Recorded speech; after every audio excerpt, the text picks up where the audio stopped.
अरे हटा, चल अपना बजा। डीजे सुगम सिंधराम एक्सक्लूसिव।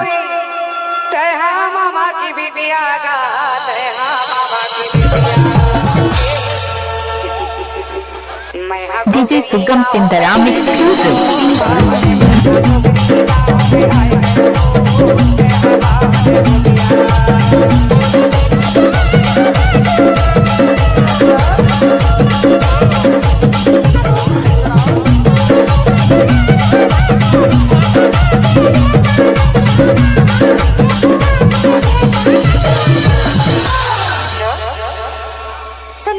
डीजे सुगम सिंधराम एक्सक्लूसिव।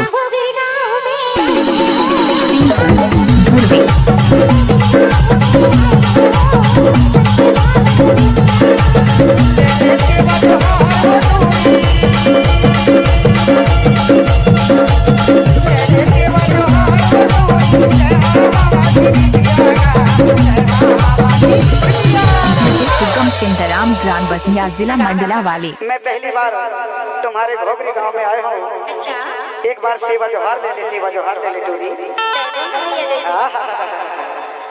मैं यहाँ तो गाँव में